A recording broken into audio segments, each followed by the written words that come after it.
Shalom, friends of Israel.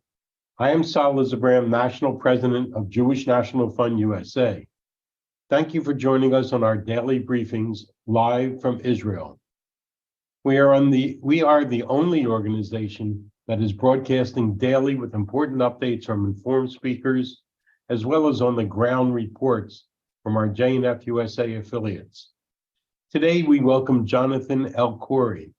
Jonathan was named by the Jerusalem Post as one of the top 25 young visionaries. Jonathan has a unique story to tell. He is a Christian Lebanese refugee living in Israel. His family was forced to leave Lebanon following the Lebanese Civil War, as Jonathan's father was a member of the South Lebanon Army, which was supported by the Israel Defense Forces. Jonathan is now an advocate and social leader in Israel, and he's joining us from the Ronald Lauder JNF House in New York. Jonathan, thanks for meeting with our professionals today in New York, and now we look forward to hearing from you. Jonathan? Yeah, hi, Sol. Hi, everyone. Thank you very much for having me. I was supposed to join you from Israel when we booked the session, but at the end of the day, we noticed that it's super important to come here to college campuses and to communities abroad, and we kind of build this emergency delegation at DiploAct, the organization that I work with, in order to bring some of the voices and to put names behind those numbers that we keep on seeing, especially of those who died at the Re'im festival of the Nova Party. And in the last, since October 7th, we've been doing a lot in order to make sure that these voices will go out and spread outside of Israel, especially in the Arabic language. I've been part of, at DiploAct, we created this Arabic group of non-Jewish Israeli citizens that are part of them Muslims, Christians, Druze, and Bedouins. Some of them did national service. Some of them did military service. Some of them are today, right now, at this moment, actually on the border with Gaza or the border with Lebanon and fighting alongside with their fellow IDF soldiers, to mainly speak about what's going on in Israel, but in Arabic, because we believe that the Arab world needs to know more about what's going on and needs to hear it from actual Israelis, not just in English, not just from foreign media or the mainstream regular Arabic media. And this is we're able to do by connecting through social media, publishing our videos on social media, and just carry the message outside there. As Saul mentioned, I come from the South Lebanon Army community that fled to Israel in May 2000. And one of our connections, you can say, to the state of Israel is because our families, not only those who were at the South Lebanon Army, but also Christians in Lebanon, have suffered a lot from terrorism, coming from the PLO, later on from the Hezbollah terrorist organization. I remember a few days after the attack of October 7th happened, my mom was speaking with her friend on the phone, and she told her what happened in the south of Israel is the same thing that happened to us in Lebanon, where the terrorists of PLO entered their villages and killed and butchered hundreds and thousands of Lebanese Christians just because we didn't believe in their way and didn't support their way of terrorism. And this is something that for us, especially for me as an Israeli Christian today, is super important. Not just to speak about Israel in Arabic and to show the Israeli side, but also to show my support to the Jewish community abroad and to the Jewish community in Israel, that we are here for you. We're here to carry your message, and we're here to make sure that you've been heard and that you've been listened to, and to kind of wider that bridge that we have, because we need today to kind of collect all together. It goes even way deeper than just being on Israel's side or being a Zionist or being anti-Hamas or anti-terrorism. It just, you don't need to be a Zionist in order to go against what Hamas did. You don't need to be pro-Israeli in order to go against what Hamas did. You don't need to be, an Israeli to go against what Hamas did. You just need to be a human. And this is something that we're trying now to spread on and speak with. We did this emergency delegation. We took it off less than a week for 8 events here in the States. We started in Boston, continued to Philadelphia, then New Jersey, and today we're in New York. We're having actually in about a few hours at 4 p.m. in New York at NYU. So if you have friends and if you have anyone that you know here in New York, tell them to come to the NYU event, because what we bring today, it's not just regular Israeli stories or regular stories about Israel and who's right and who's wrong. I'm here accompanied with another 3 fellow delegates that speak about their friends that were killed at the Nova Festival, and they want to carry on their message. They want to commemorate their memory.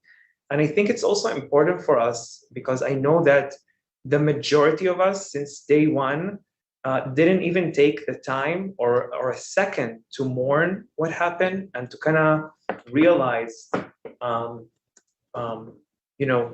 the events, because we immediately started fighting and immediately started spreading out the videos and comments and sharing to the world what we know about and what they should go against.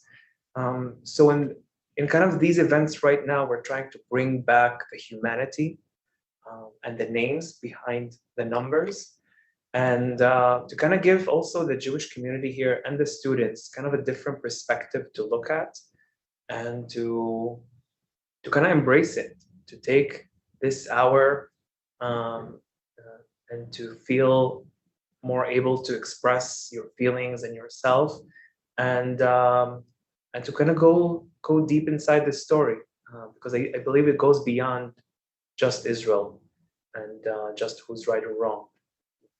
It's us being humans, and I think what led me to this day is mainly because of my family's heritage, of this connection to the Jewish people and to Israel, out of this bonding of being minorities in the Middle East. And as minorities, we need to support each other and we need to protect each other. And when my father joined the South Lebanon Army in 1982, that was a military that fought alongside with the IDF nonstop from day one, because they believed in a better future. They believed and they wanted us to have peaceful and thriving 2 separate countries, Lebanon and Israel, but they wanted them to thrive together. And we always knew that Israel is an ally, that Israel is on the humanitarian side, that Israel will do everything in its power to protect its citizens and to make sure that other citizens in other countries will stay safe.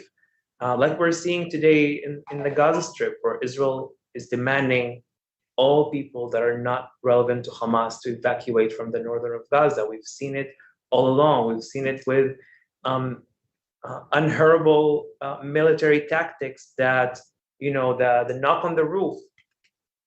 Israel invented it because it wants to make sure that regular civilians will not be injured. So we knew it back then in the 70s that this is what Israel does. And this is now kind of us carrying the message outside, making sure that our experience and the Jewish community and the Israeli experience will carry on and kind of be a warning to the world that it will not stop till Hamas is eliminated. And this is something that is super crucial to let the world know in all languages. So this is kind of what the message that we're carrying out, and this is kind of, I made it my mission also to speak about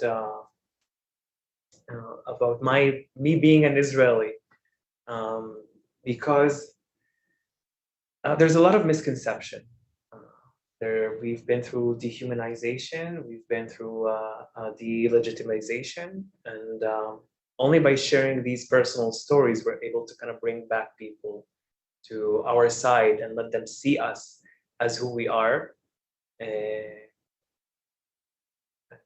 Yeah, I think this is kind of I think this is kind of a briefing, a short briefing of everything that I believe in and what I've been doing the last 10 years. And just a last note, I think in 2017, I created the Minorities Project as part of DiploAct that was built from Muslims, Christians, Druze, and Bedouins inside of Israel. So everyone you see today alongside of the international community speaking from Israel, we're part of the DiploAct movement because we believe that minorities need to be in the front line of public diplomacy regarding to Israel. We're 25% of the Israeli population. We see a lot of initiatives of Arabs in Israel today that not only, like we are doing, going outside and speaking with our full names, full faces, being even, there's a lot of threats against us and a lot of mean things that are being written against us on social media and everywhere and news outlets also around the world. My face was just in Gaza now a few days ago. They just announced they wanted to do this reveal of who's this man that is speaking about Israel, but I'm like, I've been speaking in my own name and my own identity. I've never hidden anything of who I am, so that was kind of funny. But it just shows how much they are actually afraid of what's going on, because suddenly there's a lot of Arabic voices going against Hamas and what they did. And this is something that they didn't expect. And this is something that we're making sure to make louder, to make clearer. And we will continue doing that. We will continue supporting our state and continue supporting our fellow citizens and the Jewish community abroad. So thanks, Jonathan. And first, there is a question that came in that I want to ask. But first, where is the NYU event? Where is it being held, and the time? Is it 4 p.m. You said? Yes, it's 4 p.m. at the Hillel House at NYU. Oh, House. Okay, great. Yeah. And yeah, then, on my story on Instagram, there's a link to register, so you can do that. Okay, so we'll look for that. Also, and on my Twitter also. Okay, great. So the question that came in is JNF USA works very hard to elevate positive Israel voices on campus and making sure students feel confident and proud to be Jewish and Zionist. You've spoken a great deal at college campuses. In your experience, what has made the biggest impact in opening the eyes of students on Israel? I think being non-Jewish and speaking in favor of Israel, that was something that kind of took the rug from beneath a lot of the anti-Israeli students out there, especially because they didn't know how to kind of embrace what we said. I've tried throughout the years to speak even in Arabic with some of the anti-Israeli students on campus, and I'm deliberately saying anti-Israelis because they're not pro-Palestinians. With pro-Palestinians, we have kind of a shared ground that we can speak about with human rights and what goes along with it. But we're talking here about students that doesn't believe in the right of the Jewish state to exist. And this is something that we will not agree on. And suddenly to see a non-Jewish person speaks about Israel in that way and speaks about their experience in living in Israel, it kind of makes them kind of everything they believed in, because they always hear apartheid. And what does apartheid mean? It means that a minority is controlling a majority and we don't have equal rights. And suddenly when we speak about it as full Israeli citizens, and we are the minority, not the Jewish community, the Christians and the Muslim, we are the minority in Israel. So this is kind of puts them in this conflict that, wait a minute, what did I know till now? Not a lot of them will agree, to be honest, with them saying, okay, maybe you changed my mind. But we have seen a lot of success throughout the years where suddenly, because we spoke to them in a different level, in a different way, it kind of made them question. And this is something that is super important. We don't have to bring them on our side, but it's important to make them question what they believed in till now. And in that matter, we had huge successful events. And if you can't beat them, confuse them. This is kind of our way to do that, because it will make them question and go on and search for more answers. And once they will search for more answers, they will find out that it's more complicated than what they're presenting or expecting it to be. For example, one example is the 75 years of occupation on Gaza. This is something that in my mind, even the least person that knows a little bit of history knows that Gaza wasn't even part of the picture till 1967 because it was under an Egyptian control till then. So this kind of takes the 75 years out of it in a second. So once that happens, it will make them question that suddenly in 1993, Israel evacuated the majority of the Gaza Strip. And then in 2005, Israel evacuated 100% of the Gaza Strip. 2006, Hamas was elected. 2007, Hamas did everything in their power to stay in power and eliminated every opposition possible. So these kind of things that we're trying to kind of even, speak about, because it stopped being Israel against the Palestinians. It's now Hamas against the Israelis. And it's important to put that emphasis that Hamas is a terrorist organization that is controlling the Gaza Strip, and they're abusing their own citizens of Gaza. And one last quick question. One of the viewers wanted to know if your message is being broadcasted to the Arabic community.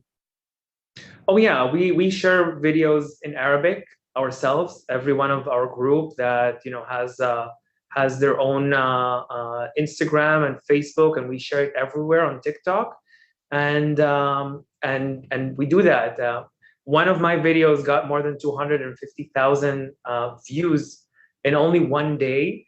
And you know that you achieved the right target once you have 4,000 comments and about 400 likes. So we know that our message is getting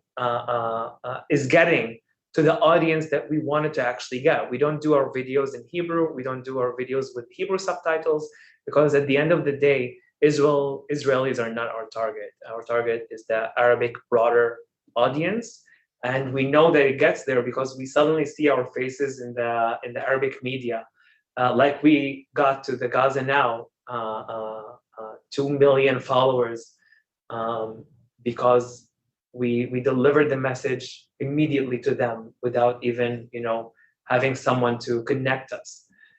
This is the huge success of the social media. I think this is super important, because at the end of the day, only one person needs to share it with another person, and then we'll go wider and broader.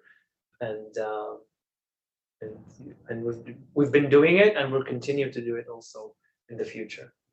Terrific.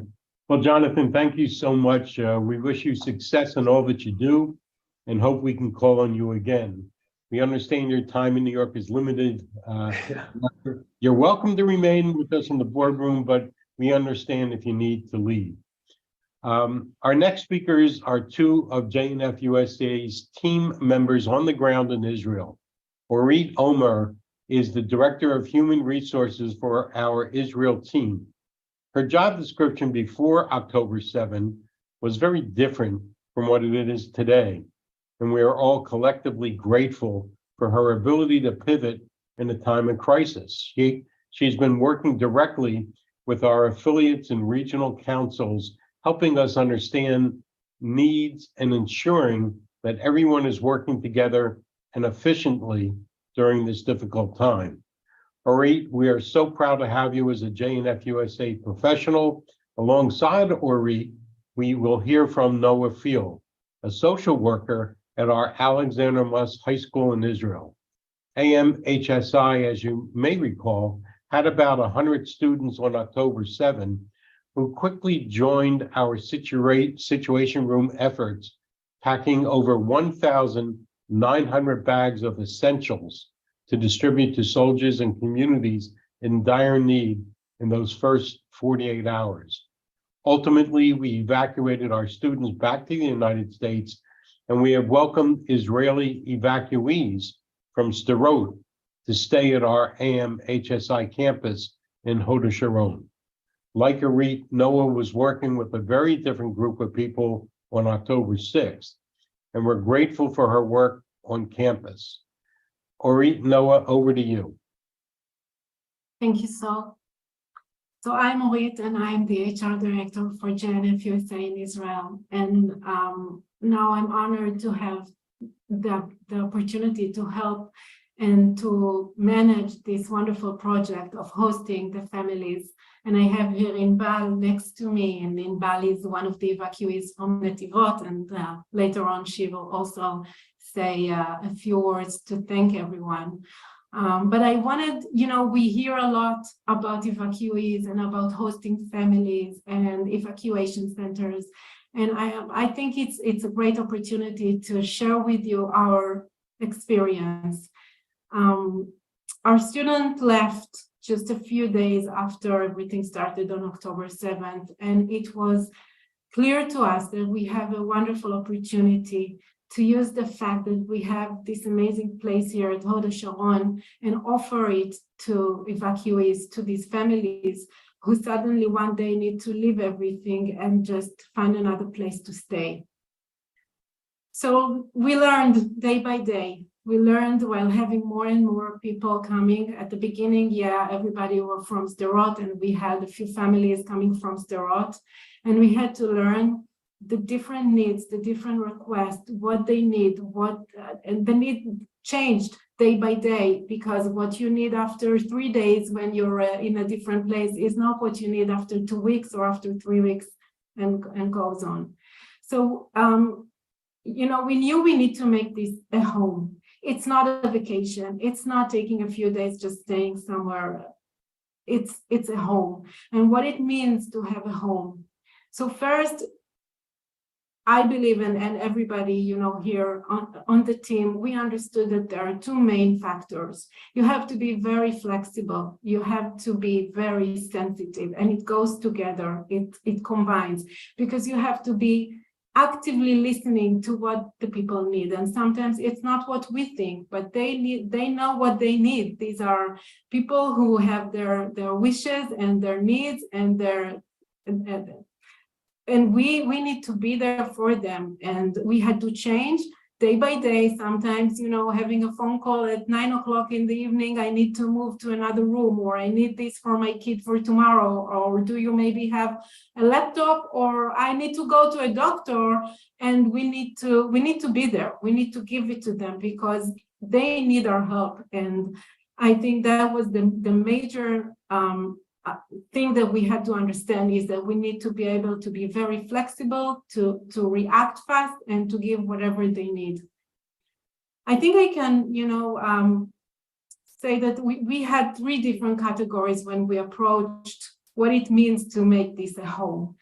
First, of course, there's the facility, and it's not about counting beds, because I can have a family with 4 kids and 2 babies, and they need to stay in one room with their parents. And I can have a family with 7 kids, but 3 of them are teenagers, and they should have a separate room. I can have a elderly couple, who needs to be on the ground floor because they cannot run in the stairs to get to the shelter if we need. So we had to understand that we need to really know who we are hosting and what we can offer them. Of course, food, we have meals three times a day. At the beginning, we thought maybe we could have volunteers to come for Shabbat dinner, but then we understood that what we thought would be a great gesture is not what they need. So we had, again, to change. We had to build a community. It's not easy to leave the place you live in and to come to a totally, something different, strangers around you.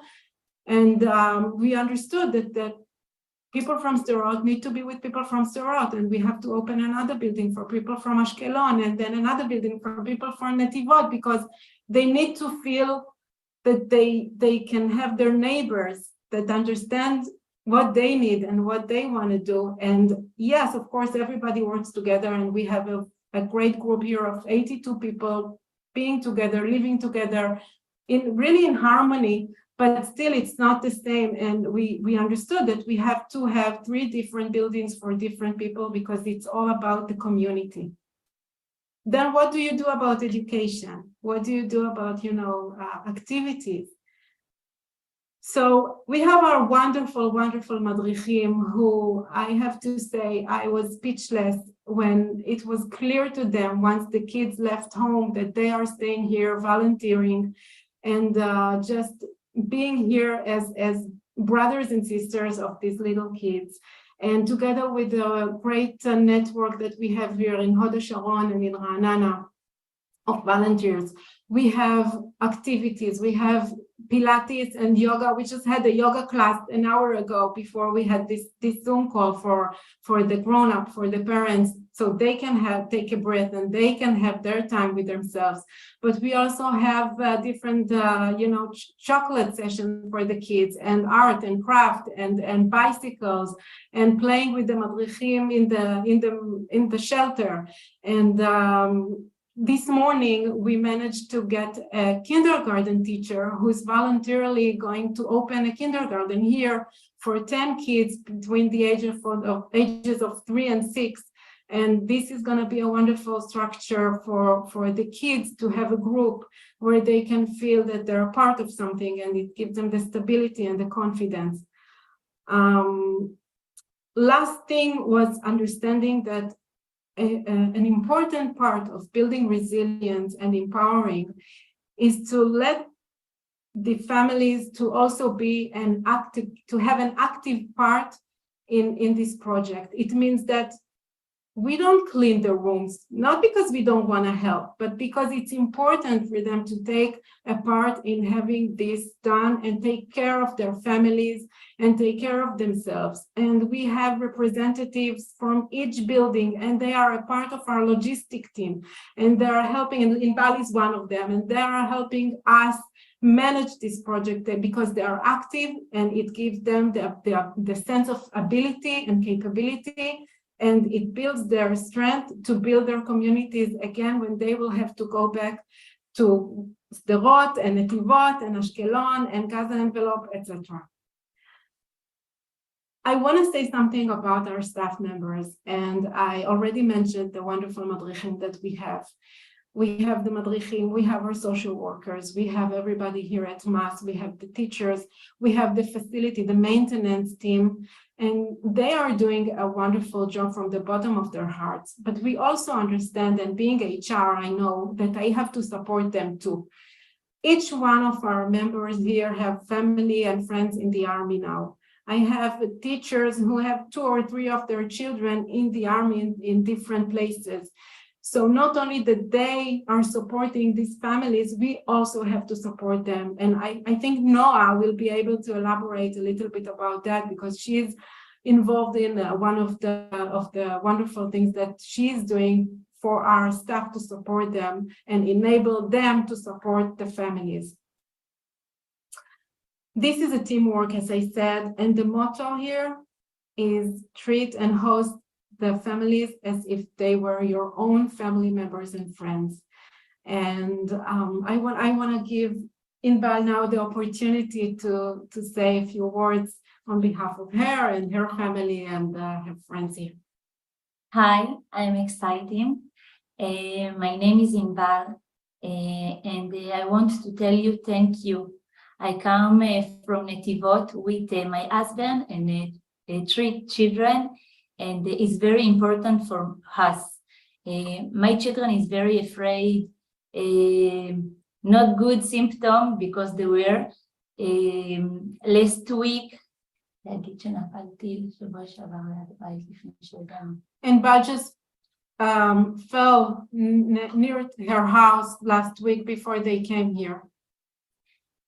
And when we come here, my children is can to breathe, to live, to smile, and I want to tell you thank you. It's very important. Thank you. Thank you. And Noah?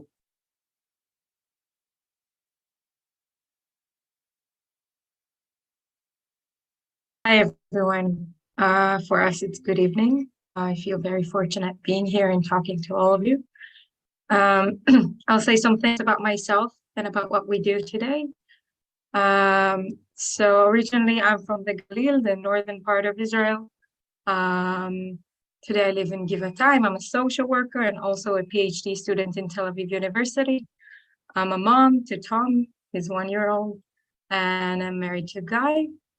And I came back to Moss after 10 years because I used to be a madricha there when I was younger.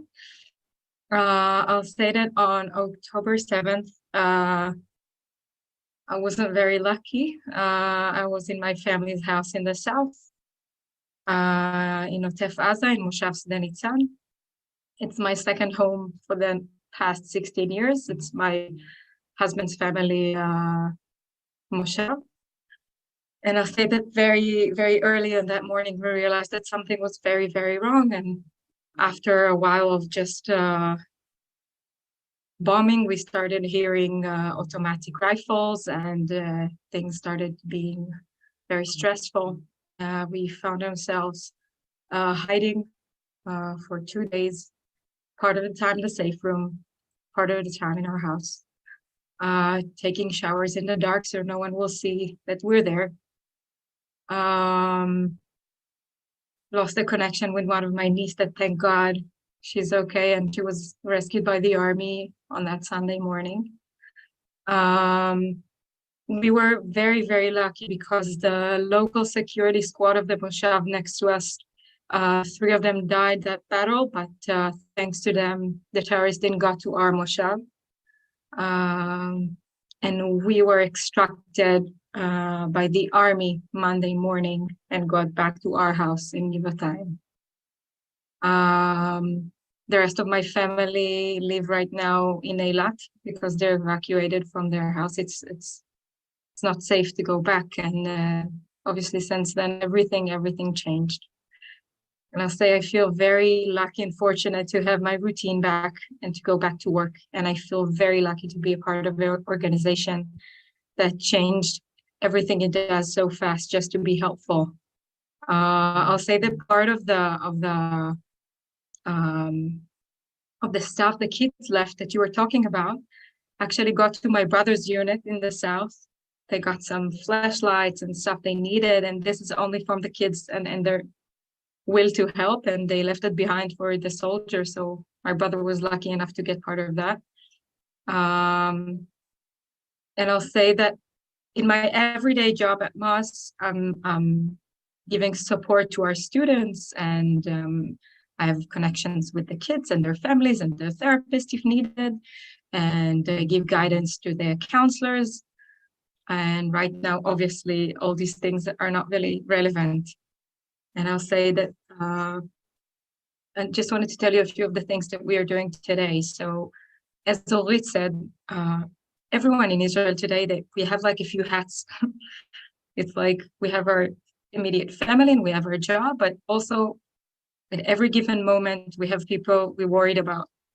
If it's my brother that's in the army, and like my family that they're all evacuated, and people that lost a lot of their family members or friends. And it's one of our like biggest concern to see that the well-being of our workers is like, I don't know, best as possible. So we're doing 2 sessions a week at least for all the workers in Moss. Doesn't matter if it's like teachers or logistics or everyone else. We're doing meetings with the counselors themselves to make sure that they're not getting traumatized themselves by the stories they hear from the people they work with. We're giving phone calls to each and every member staff that worked with us in the past year, because most of the madrichim we worked with in the past year, they're now on reserve duty, and maybe they need something, or maybe they want to talk, and many of them lost friends. We're doing some talks with the kids in past groups, or the kids that just left the campus, to see how they're doing, and how do they dealing with everything, and what they want to know from us, and to see their teachers from here, and they have many questions, and they're wonderful in those talks. helps us to stay connected to them. And also one of the biggest thing is obviously helping the families that we're hosting en masse. And I say that Orit talked about it, but just so you understand, we have like dorms, but it's not the same. We need to realize what those people need as families, as a part of the community, to be sensitive to their background, to be sensitive to the way they, practice religion, to be sensitive to so many things. And the fact that the school is willing to do that is just unbelievable.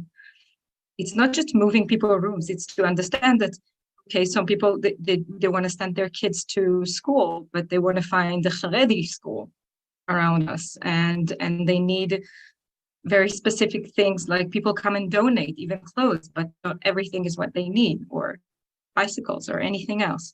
And every person that comes here comes with a baggage, and it's not just related to the fact that some of them lost their houses. And actually, I know that we do have even families, they got direct hits by missiles to their house in Sderot. But it's the fact that they're coming with their own baggage of stories and past and stuff they still need to deal with. And that's something we take into consideration. And we're in connection with the local welfare workers. And we made sure there will be a psychiatrist to come. And we're going to start now. It's Hod HaSharon municipality, and they're amazing. But we're going to start a group for parents, like with questions about their kids. And I think I'm very proud to see, because the rest of my family, they stay in hotels in Eilat, which is very nice. It's much fancier than our dorms, but they don't get what the people get here. Then they don't get this environment and this wrapping of people trying to fulfill their needs. What the madrichim are giving to those kids is just, you need to come and see it. It's like they have these tales all day of little kids that are running after them. And if they leave campus for 24 hours just to see their family, or one of the madrichot's boyfriend just came back from the army for 24 hours, she feels so guilty going there because she didn't spend that day with that kid that needs her. And so we're trying to do our best to help the madrichim, helping the families, and to make sure that we meet their needs. And it means that we need to be in like every cooperation possible with anyone from our surrounding community that can help their needs. If it's like finding them new workplaces. Some of the kids are teenagers and they're not going to the army right now and they need new jobs. So anything like that. And I'll say that from what I know from my family also, I think the hardest thing is being in the biggest uncertainty they had in their life. They don't know when they ever get back home, and they worry about their financial situation, and they're worried about their kids and education. And our job right now is to do our best to give them as much certainty as possible in every field we can. And I just feel very, very proud. I'm part of it. So thank you for listening. So thank you, Noah and Orit, and what you do, not as a job, but with such passion. You're doing a real mitzvah for these families. And please tell Inbal that we thank her for being with us today.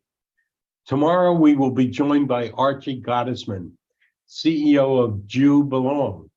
You may have seen their signature pink and white billboard trucks, and social media presence confronting anti-Semitism, as well as supporting joyous Judaism. Next week, Jewish National Fund USA is joining the March for Israel on the Mall in Washington, D.C. on Tuesday, November 14th, to show our support for Israel, for freeing the hostages, and to combat anti-Semitism. We're joining in with thousands upon thousands of others to take a stand in support of Israel.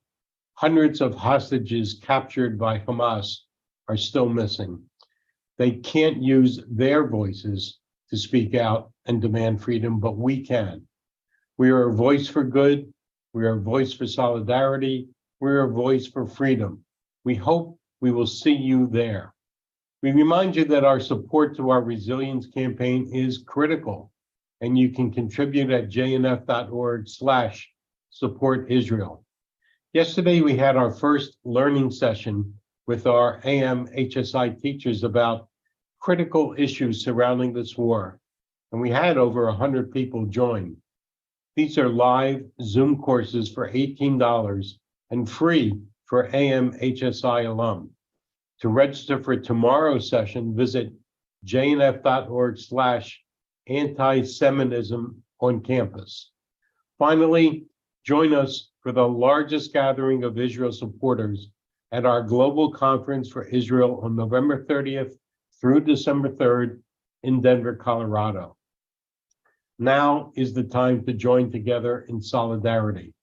You can register at jnf.org/global.